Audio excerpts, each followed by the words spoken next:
मोरा कृष्ण गेलानी जामुना के तीरा मोरा कृष्ण गेलानी जामुना के तीरा सखी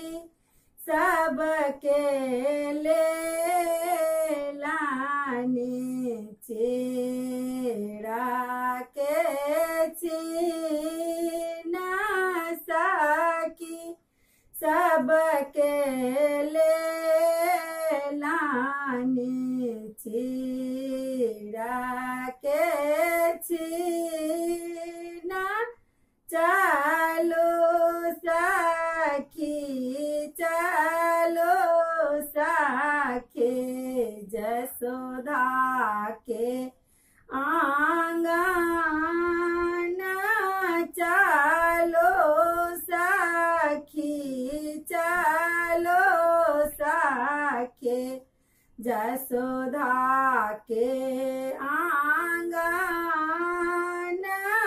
जसोदा के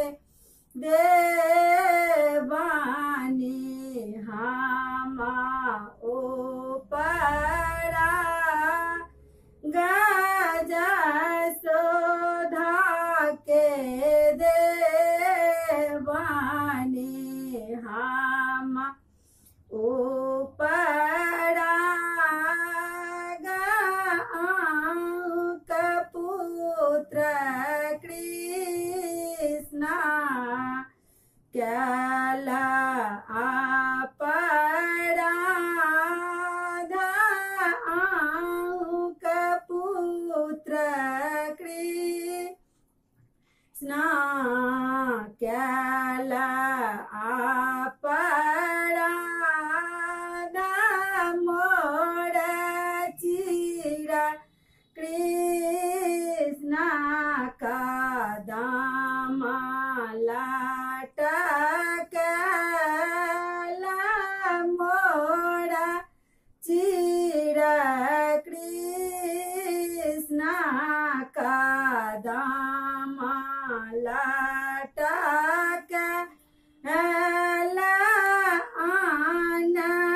नहीं खायत बालक पीबे नाही नीरा आना नहीं खाए बालक पीबे नाही नीरा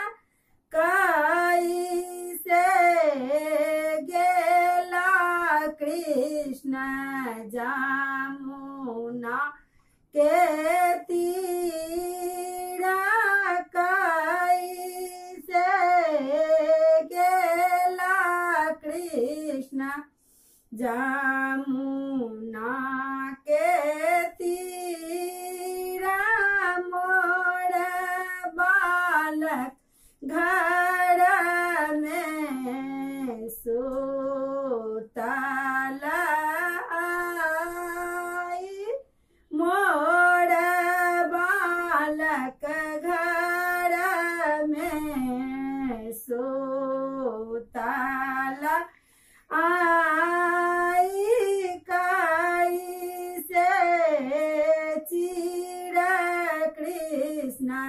देलक लाट कैसे चीर कृष्ण देला लाट चलो सखी चलो साखे गा खोला नागारा ओइठा